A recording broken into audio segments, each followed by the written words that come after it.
Salut, c'est Célia. Bienvenue sur ma chaîne. Aujourd'hui, on s'attaque à un sujet qui me touche profondément, la santé des femmes noires. Parce que oui, notre corps porte une histoire, une mémoire et des contraintes souvent invisibles. Et on ne parle pas assez des toxines qu'on absorbe chaque jour, des pratiques imposées ou de notre alimentation inadaptée. Alors j'aimerais tout poser sans tabou et surtout te donner les clés pour récupérer ta souveraineté et surtout ta santé. Être une femme noire, ce n'est pas juste être une femme avec une couleur de peau différente. C'est vivre dans un corps, une histoire et un environnement qui ont été façonnés par des siècles d'adaptation, de résistance et d'exposition à des produits, à des modèles alimentaires et à des stress qui ne sont pas sans conséquences. Aux États-Unis, par exemple, les femmes noires ont un taux de mortalité 2 à 3 fois plus élevé que les autres femmes. Et ce n'est pas un hasard. En plus des produits de beauté que l'on nous vend, shampoings, défrisants, crèmes, etc., souvent chargés de substances toxiques, bien plus que dans les produits destinés aux autres communautés. Produits toxiques dans notre routine beauté. C'est factuel. Des études récentes montrent que 80% des produits de beauté destinés aux femmes noires contiennent au moins une substance dangereuse. On parle de perturbateurs endocriniens, phtalates, parabènes et compagnie, de relâcheurs de formaldéhyde, de composants listés, de composants non listés, de parfums chimiques volatiles qui peuvent dérégler nos hormones. Ces expositions ne sont pas réparties équitablement. En tant que femme noire, tu es plus ciblée, plus consommatrice de produits capillaires intensifs, ce qui multiplie l'exposition aux produits dangereux. Cette pollution interne, accumulée jour après jour, peut chambouler le métabolisme, les hormones, la fertilité, le risque de cancer. De plus en plus de femmes noires ont des problèmes de fertilité. Le défrisage ou lissage, histoire et danger. Le défrisage chimique est une pratique courante, voire normale dans beaucoup de communautés, vue comme une domestication du cheveu, comme un passage obligé pour paraître mieux, mais ce n'est pas neutre. Ces produits contiennent souvent des substances agressives, comme le formaldéhyde ou les libérateurs de formaldéhyde, des phtalates, des parabènes, des agents alcalins, etc. Une étude américaine sur près de 45 000 femmes noires a trouvé que l'usage modéré ou élevé de défrisants est lié à une augmentation significative du risque de cancer de l'utérus. Localement, les défrisants peuvent provoquer des brûlures du cuir chevelu, fragiliser les cheveux et provoquer des réactions allergiques. C'est une pression esthétique héritée et permanente. Cheveux lisses égale beau. Cheveux naturels égale sauvage. C'est une lourde peine que nous portons chaque jour. Violence scientifique, expérience historique. Il ne faut pas non plus oublier que, historiquement, les corps noirs ont été l'objet d'expérimentations médicales nombreuses. Par les colons, par les médecins, les chercheurs ont souvent utilisé des populations africaines sans consentement pour des essais, des vaccins, des stérilisations forcées, etc. Cette histoire s'enracine dans la méfiance que beaucoup ressentent envers le système de santé. Cette méfiance est légitime. Aujourd'hui encore, dans les hôpitaux, le biais racial existe. Nos douleurs sont moins prises au sérieux. Nos symptômes sont parfois attribués à l'émotion. Nos diagnostics peuvent être tardifs, voire inexistants. Ce sont des micro-violences quotidiennes qui entraînent souvent des conséquences graves. Tu te rends compte qu'une personne aussi célèbre que Serena Williams a failli mourir à cause de ces biais-là. Elle était hospitalisée pour l'accouchement de son enfant et elle avait des douleurs très violentes. Et à chaque fois, le personnel médical, les médecins, tout le monde lui disait « mais non, ça va aller, tout va bien ». Et elle disait « non, c'est vraiment trop violent, ce n'est pas normal ».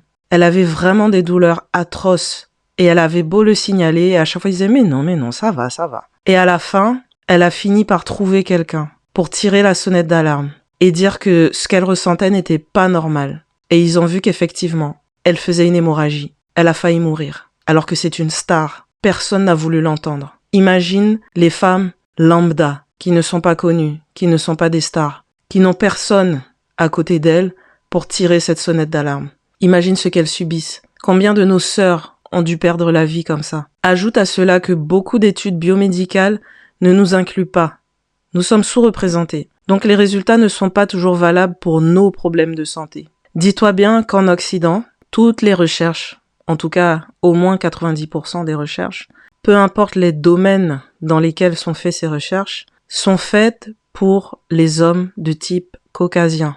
Ça veut dire que même les femmes de type caucasien subissent une discrimination, car elles ne sont pas prises en compte la plupart du temps dans ces études. Tu te rends compte que dans les accidents de voiture, beaucoup de femmes perdent la vie parce que les voitures sont conçues pour les hommes.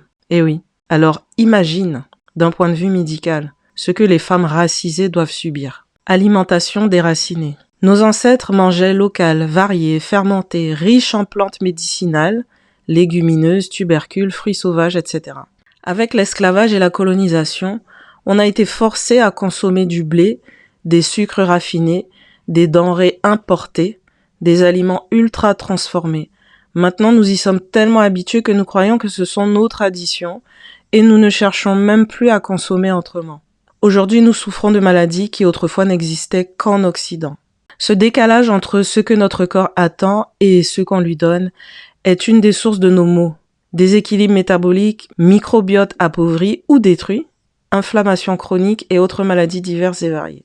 L'enjeu est de se reconnecter consciemment avec des aliments adaptogènes, riches en micronutriments, variés selon nos terroirs actuels pour réensemencer notre microbiote et répondre à nos besoins spécifiques.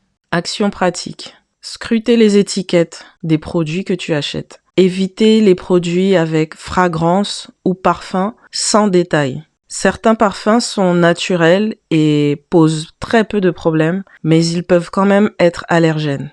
Mais en tout cas, évite autant que possible les parfums synthétiques. Évite aussi les quaterniums et les formaldéhydes, les parabènes et les phtalates.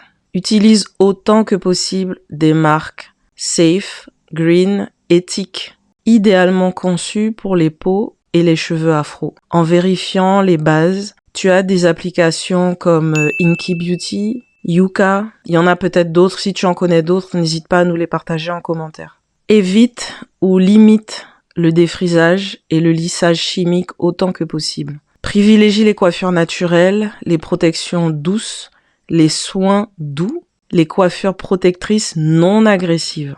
Adopte une routine capillaire holistique avec des huiles non occlusives, de la nutrition, de l'hydratation et si possible, des produits d'origine naturelle et des traitements doux. Rétablis le lien à l'alimentation ancestrale. Incorpore des tubercules africains s'ils sont disponibles là où tu vis, des légumes oubliés, des légumineuses ancestrales, des plantes médicinales locales, des fermentations, etc. Quand je parle de plantes médicinales locales, par exemple, quand je suis allée au Bénin, on mange une plante qu'on appelle le chayo. Et là-bas au Bénin, quand les gens te parlent de légumes, c'est souvent des feuilles.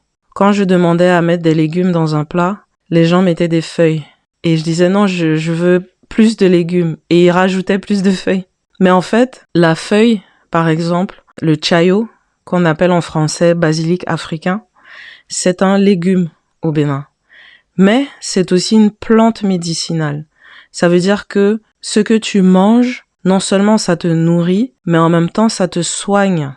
Normalement, c'est comme ça qu'on devrait manger. Hippocrate dit que ton aliment soit ton médicament. Et c'est tellement vrai. Et ça, nos ancêtres, ils le savaient. On n'a pas besoin d'attendre que quelqu'un vienne d'ailleurs pour nous apprendre ça. Nos ancêtres le faisaient naturellement. C'est juste qu'on l'a oublié. Détoxification douce. Favoriser les aliments qui soutiennent les processus de détox. Fibres, chlorophylle, antioxydants, eau pure. Régénérer le foie. Des plantes comme le chardon-marie, par exemple, sont très bien pour régénérer le foie, si tu arrives à les tolérer, bien sûr. Et le foie, faut faire attention. Parce que j'entends souvent les gens dire, il faut faire une détox, on va détoxifier, détox.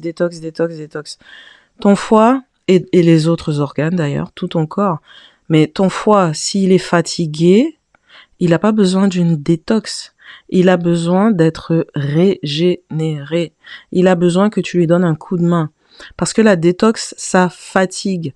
Donc si ton foie est déjà épuisé, ça ne sert à rien de lui faire une détox. Ça va le fatiguer encore plus. Fais une régénération. C'est-à-dire le laisser respirer un peu. Au lieu d'aller manger tous les jours au McDo, fais une pause. Mange des légumes verts. Des choses simples. Et puis de temps en temps, tu fais des petits jeûnes intermittents. Et puis tu lui donnes des aliments ou des compléments alimentaires, peu importe, qui vont l'aider comme le chardon-marie ou le pissenlit. Auto-éducation et soutien communautaire. Forme ton regard critique sur les produits. N'achète pas simplement parce que un influenceur t'a dit d'acheter. Et puis, déjà, il y a des influenceurs qui vont te faire acheter des produits parce qu'ils ont une commission dessus, parce qu'ils sont sponsorisés, parce qu'ils ont reçu de l'argent pour ça. Donc déjà, méfiance. Mais même si l'influenceur est sincère et qui te dit d'acheter un produit parce que ça fonctionne pour lui, rappelle-toi que c'est pas parce que ça marche pour lui ou elle que ça va marcher pour toi. Prends du recul, pose-toi des questions, réfléchis, quels sont tes besoins. Vous avez peut-être pas les mêmes besoins. Donc, nous sommes responsables de nous-mêmes. Réfléchissons à ce que nous voulons pour nous-mêmes. Tu peux aussi partager les solutions dans ta communauté. Ça peut être autour de toi, sur les réseaux sociaux ou dans des groupes.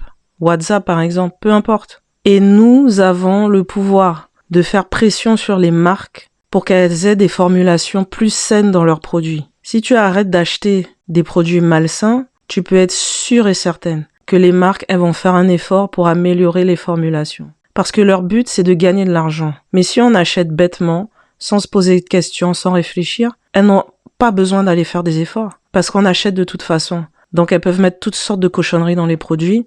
Elles s'en fichent parce qu'on achète. Donc si on arrête d'acheter et qu'on exprime ce qu'on veut clairement, alors les choses vont changer. À certains moments, peut-être qu'il faut aller consulter aussi, médecin, thérapeute, etc. Si par exemple, tu as des saignements très abondants pendant les règles, fatigue chronique et intense, des signes d'anémie chronique, des douleurs pelviennes, des symptômes hormonaux, alors il faut aller consulter soit un bon médecin, un bon gynécologue ou un endocrinologue éclairé. Mais tous ces médecins-là, il faut qu'ils soient au moins à l'écoute, éclairés, qu'ils aient envie de t'aider, parce que c'est pas toujours le cas. Tu peux aussi aller voir des praticiens qui connaissent les réalités des femmes noires. C'est encore mieux, parce qu'ils connaissent nos besoins et ils vont t'apporter certainement des réponses un peu plus adaptées. Quand je parle de praticiens, ça peut être des nutritionnistes, des naturopathes. Il y a des gens qui font des choses dans notre communauté et qui les font bien. On peut les trouver. Dans cette vidéo, mon but n'est pas de dire que tout est de ta faute. Pas du tout. On vit de toute façon dans un système toxique. Mais tu peux reprendre le pouvoir, choisir de moins t'exposer aux choses toxiques pour toi. Tu peux choisir de te soigner avec bon sens et d'écouter ta petite voix. Cette petite voix qui te dit « Ok, ça c'est joli, ça sent bon, mais est-ce que c'est bon pour moi ?» Écoute-la. Dis-moi en commentaire si tu as déjà suspecté un produit toxique chez toi. Quelle expérience tu veux qu'on traite la prochaine fois? Abonne-toi, partage cette vidéo autour de toi, car elle peut aider.